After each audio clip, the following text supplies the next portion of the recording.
दोस्तों जैसे कि देख सकते हैं ये प्रश्नावली 1.3 का पहला क्वेश्चन है।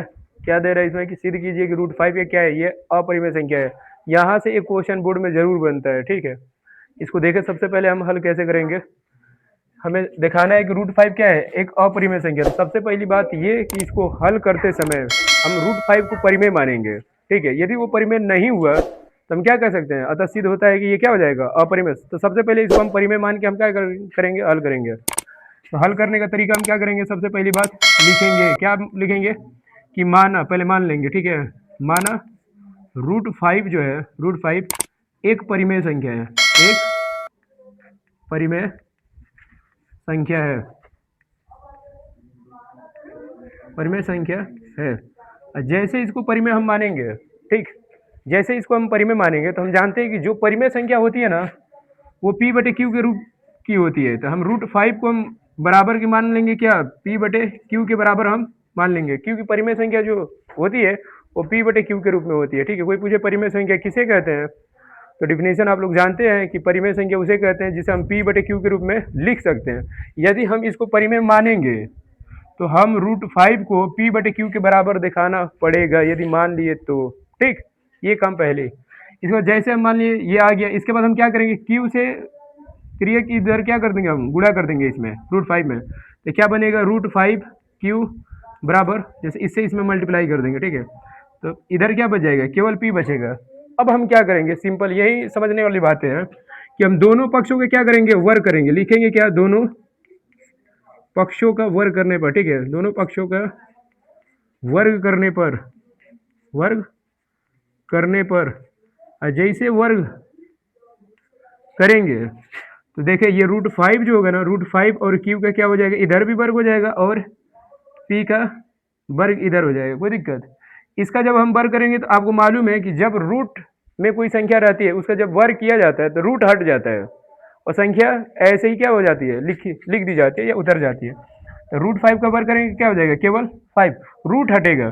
क्यू है तो क्यू का वर्ग करेंगे तो क्या हो जाएगा, क्यू स्क्वायर बराबर क्या आ जाएगा, पी स्क्वायर। अब हम 5 को यहाँ पर लेते जाएंगे तो क्यू स्क्वायर बराबर क्या आ जाएगा, पी स्क्वायर बटे में, पी स्क्वायर बटे में क्या लिखेंगे, 5, क्योंकि 5 जब नीचे जाएगा इधर, जब पी, ये 5 जो है क्यू में क्या कर रहा है, मल्टीप्लाई कर रहा है, आई मीन गुणा कर रहा है, तो इधर जाएगा बराबर की, इधर ये क्या हो जाएगा, भाग करेगा पी में। तो अब देखो यहाँ तक जाकर यहाँ पर एक कथन लिखना पड़ेगा तुम्हें, लिखना ये पड़ेगा कि पी स्क्वायर 5 से क्या है, विभाज्य है। ये हर क्वेश्चन में लगाना, ठीक है।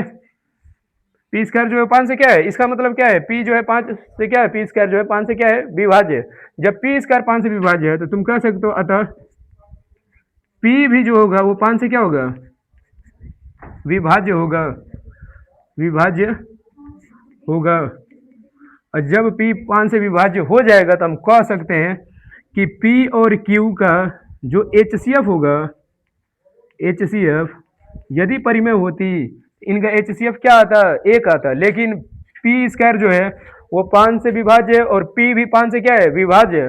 अतः इसका पी और की का एचसीएफ जो निकल के आएगा हमारे सामने, वो क्या निकल के आएगा, 5 होना क्या चाहिए परिमेय संख्या का एचसीएफ, एक, ठीक है। लेकिन यहाँ पर क्या आ रहा है, 5 आ रहा है। तो हम कह सकते हैं कि माना हुआ जो कथन था, जो हम माने थे, माना हुआ कथन क्या है, कथन गलत है, गलत है। अतः सिद्ध होता है, लिखोगे क्या, अतः सिद्ध होता है, सिद्ध होता है कि, सिद्ध होता है कि रूट 5 एक अपरिमेय संख्या है। आया समझ बात, अपरिमेय संख्या है, अपरिमेय संख्या है, संख्या है। सेम बस आपको इतना ही लिख कर आना है, सोच लीजिए, और ये बोर्ड में एकदम आएगा। या तो रूट 5 दे देगा अपरिमेय संख्या सिद्ध करने के लिए, या रूट 3 या रूट 2 या रूट 6, मतलब अभाज्य संख्या रहेंगी ब्रैकेट में, इतना याद रखिएगा, ठीक है। इतनी चीजें याद रखिएगा, या रूट 11 दे दे या रूट 13 दे दे, ठीक है, कुछ भी दे सकता है।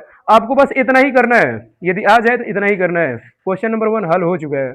अब चलते हैं क्वेश्चन नंबर 2 की तरफ, तब तक आप लोग उतार लें।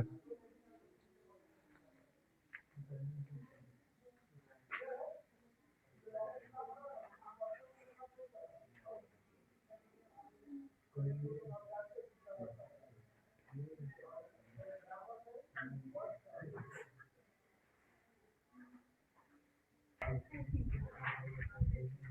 सकते हैं ये क्वेश्चन नंबर 2 है हमारे सामने। सिद्ध कीजिए कि 3+2√5 एक अपरिमेय संख्या है। इसे भी हमें क्या करना है, सिद्ध करना है, प्रूफ करना है। कैसे करेंगे, जाहिर सी बात वही काम मानेंगे कि माना कि 3+2√5 जो है ना ये क्या है, परिमेय है। तो हल में लिखेंगे क्या, माना, ठीक है, 3+2√5 एक परिमेय संख्या है, परिमेय संख्या है। सबसे पहली काम यही करेंगे, ठीक है, परिमेय संख्या है। जैसे इसको हम परिमेय संख्या मानेंगे तो हम ये पूरे चीज़ को 3+2√5 को हम लिख सकते हैं किसके बराबर, P/Q के रूप में, क्योंकि परिमेय संख्या जो होती है वो P/Q के रूप में ही होती है। इसलिए हम 3+2√5 को हम क्या लिखेंगे, P/Q के रूप में लिख लेंगे। अब देखिए यहाँ से हमें क्या करना है, इसमें दोनों पक्षों का वर्ग वर्ग मत करें, सिंपल आप क्या करें, एकदम आसानी से यहाँ से 2√5 को यही रहने दें, इसको उठा के इधर लेते हैं, बराबर की इधर, ये क्या है, P/Q है। जब ये 3 इधर आएगा बराबर के, तो 3 के सामने कौन सा चीज साइन है, कौन सा चिन्ह है, प्लस है, क्योंकि प्लस हमेशा हाइट भी रहता है और शो ऑफ करता है। जब कोई संख्या इसके आगे लिखी जाती है तब जाके प्लस चिन्ह जो होता है शो ऑफ करता है, अन्यथा प्लस को हमेशा क्या किया जाता है, हाइट ही रखा जाता है, ऐसे ही। अब देखिए 3 जब इधर जाएगा तो क्या हो जाएगा, माइनस का 3 होगा। अब देखिए सिंपल आप क्या कर सकते हैं, इस 2 को भी यहाँ से हटा लीजिए, ठीक है, √5 को यही रहने दीजिए। ये जो 2 जब यहाँ से हटेगा तो 2 जो है √5 में क्या कर रहा है, गुणा कर रहा है, ठीक है। तो जैसे ही यहाँ से हटाएंगे तो क्या हो जाएगा, P/Q माइनस का 3, और 2 कहाँ आ जाएगा, सबके नीचे। एक चीज हम बता दें यहाँ पर कि ये जो होती है ना, ये और कीजिएगा, जो रूट में नहीं है, ये जो संख्या है ये परिमेय होती है, क्या होती है, परिमेय संख्या होती है, ये परिमेय संख्या है। और जो ये है जो रूट के अंदर होती है, अभी जस्ट प्रूफ किए हैं पहला क्वेश्चन में, ये क्या होती है, ये अपरिमेय होती है, अपरिमेय, ठीक है। और याद रखिएगा एक बात, हमेशा नोट करके इसे लिख लीजिएगा, नोट में ये लिखिएगा कि कभी भी, ठीक है, कभी भी परिमेय संख्या, कभी भी परिमेय संख्या अपरिमेय संख्या के बराबर नहीं होती है।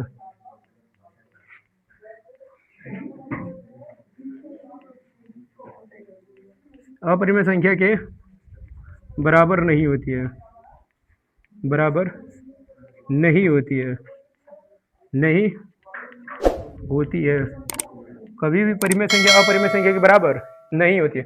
तो जब इस कथन के मुताबिक हम कह सकते हैं ये अपरिमेय संख्या और ये क्या है, परिमेय संख्या, और यहाँ पर क्या चिन्ह शो ऑफ कर रहा है, कौन सा साइन यहाँ पर शो ऑफ कर रहा है कि ये दोनों आपस में क्या है, बराबर है। कभी हो सकती है, कभी जिंदगी में नहीं हो सकती है, ये क्या हम लिख दिए कथन, इसको खास याद रखना। तो देखो एक तरफ अपरिमेय, दूसरे तरफ परिमेय संख्या, ये आपस में बराबर नहीं होती है, तो ऐसे बीच से क्या कर देना, बराबर को कट कर देना, नॉट इक्वल परिमेय संख्या, ठीक है। यहाँ लिख सकते हैं कि अतः, क्या प्रूफ हो गया, यहाँ से लिख सकते हैं 3+2√5 एक अपरिमेय संख्या है, क्या है, अपरिमेय संख्या है, अपरिमेय संख्या है। ये क्वेश्चन नंबर 2 का आंसर हो गया, बस इतना ही करना है, ठीक। क्वेश्चन नंबर 2 बस इतना ही करना है, ये भी हल हो गया, ठीक है। चलते हैं क्वेश्चन नंबर 3 की तरफ, और 3 ही तक है, ये पूरा एनसीईआरटी पैटर्न है, ठीक है। ये पूरी किताबें एनसीईआरटी पढ़ाई जा रही है, एनसीईआरटी के सारे क्वेश्चन इसमें अवेलेबल होंगे, मिलेंगे सब के सब। और क्वेश्चन जो बनते हैं एग्जाम वाल में वो एनसीईआरटी से ही बनते हैं। अभी फिलहाल में जो पढ़ाया जा रहा है किताब वो एनसीईआरटी ही है, प्योर एनसीईआरटी। ये पढ़ाने के बाद और जो किताबें मिलेंगी सब इससे रिलेटेड करते हुए जो भी कंटेंट मिलेंगे सब देंगे, ठीक है। तब तक के लिए एनसीईआरटी चल रहा है, इसे खत्म कर लें, इसके बाद आते हैं नेक्स्ट किताब की तरफ, ठीक है। जो राजीव और सब जो प्रकाशन जो लगती हैं सब, उसके तरफ भी हम क्या करेंगे, रुझान करेंगे इस तरफ। तब तक के लिए आप लोग नोट कर लीजिए, ये है क्वेश्चन नंबर 2 का हल।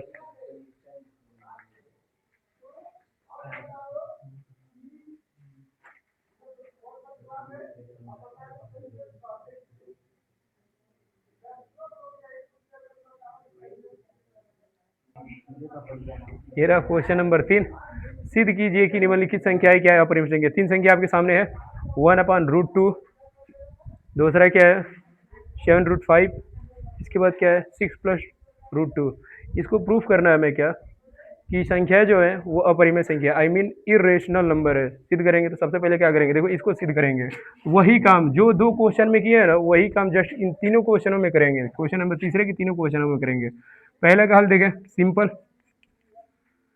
हल में लिखेंगे कि मान लेंगे ये क्या है, माना 1/√2 क्या है, √2 परिमेय संख्या है। सबसे पहली बात परिमेय मानेंगे, ठीक है, ये परिमेय संख्या है।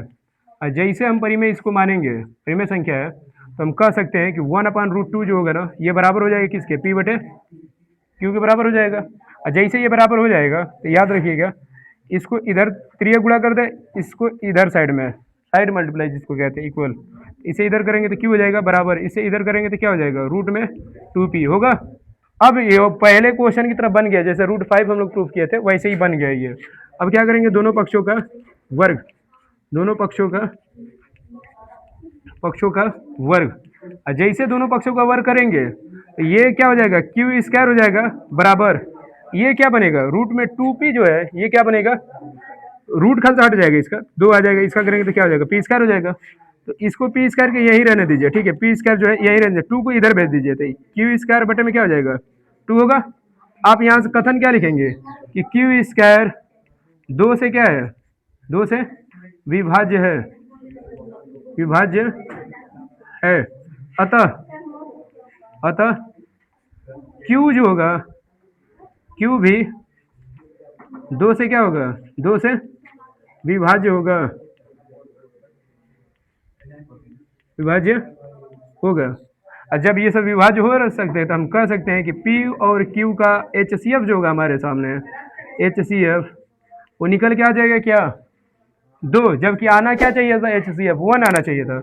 हम क्या कहेंगे, यहाँ से लिख देंगे क्या, अतः सिद्ध होता है, अतः सिद्ध होता है,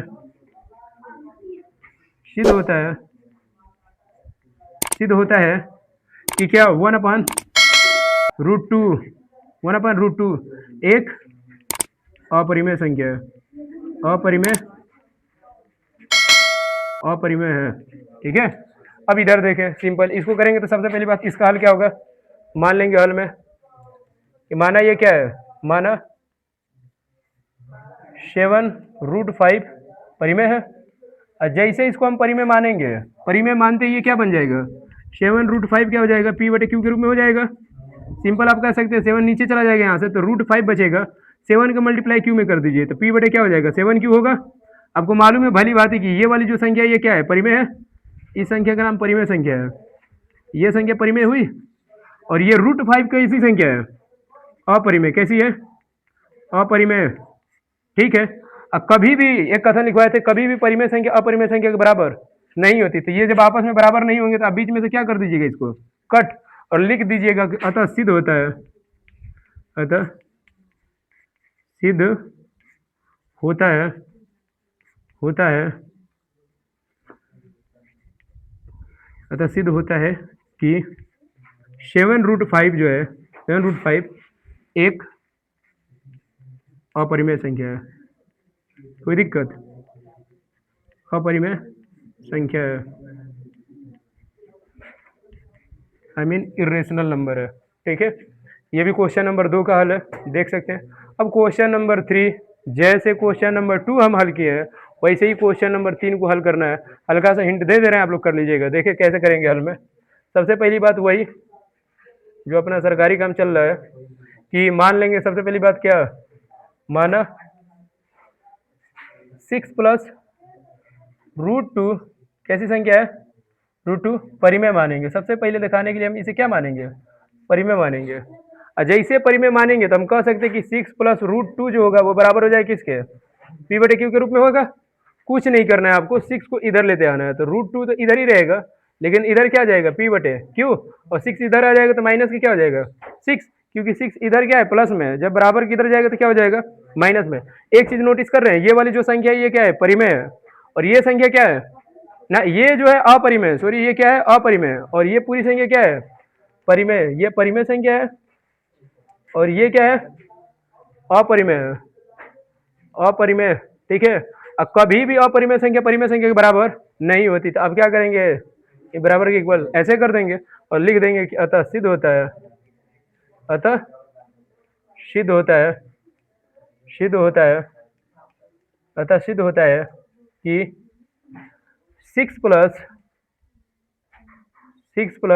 √2 कैसी संख्या है? अपरिमेय संख्या है, अपरिमेय संख्या है, संख्या है, अपरिमेय संख्या। क्योंकि क्यों ये अपरिमेय संख्या बन जा रही है? क्योंकि जो माना हुआ कथन था वो क्या क्या क्या है, गलत है, इसलिए ये क्या हो गई, अपरिमेय संख्या। प्रूफ जब भी करेंगे तो हमें मान के चलना पड़ेगा कि कोई भी संख्या को परिमेय दिखाना होगा, परिमेय दिखा के तब जाकर अपरिमेय को प्रूफ किया जाता है। ठीक है, तो ये रहा क्वेश्चन नंबर 3 के तीनों क्वेश्चनों का सोल्व, आप लोग देख सकते हैं आसानी से। और प्रश्नावली 1.3 यहाँ पर खत्म हो गया। ठीक, मिलते हैं 1.4 प्रश्नावली में कल। ठीक, तब तक के लिए आप लोग क्या कर ले, अच्छे से उतार ले इसे और दोस्तों के साथ शेयर कर ले। यदि वीडियो ठीक लगा हो लाइक सब्सक्राइब करें भाई, और पूरा वॉच किया करें। ठीक है, ये पूरा क्लास 10th का जो एनसीईआरटी किताब है, ठीक है, एनसीईआरटी जो बुक है, ये पूरा सबका हल है, सोच लीजिए पूरा सबको हम पढ़ाने वाले हैं इस क्लास में। ठीक है, तकरीबन बोर्ड से 4-5 महीना पहले ही हम खत्म कर देंगे इस किताब को। आप लोग अच्छे से बने रहिएगा, एक एक क्वेश्चन को हम सोल्व कराने वाले हैं। ठीक, तो एनसीईआरटी ये क्लास चलेगी जब तक एग्जाम ना आ जाए क्लास 10th के लिए, और ये रहेगा प्लेलिस्ट में रहेगा, जब भी मन करे आप देख सकते हैं। ठीक है, और यहाँ से क्वेश्चन जरूर बनते हैं, क्वेश्चन 1 या 2 क्वेश्चन जरूर दिखाई देंगे इसमें बोर्ड एग्जाम में, तो अच्छे से देखें। तब तक के लिए धन्यवाद।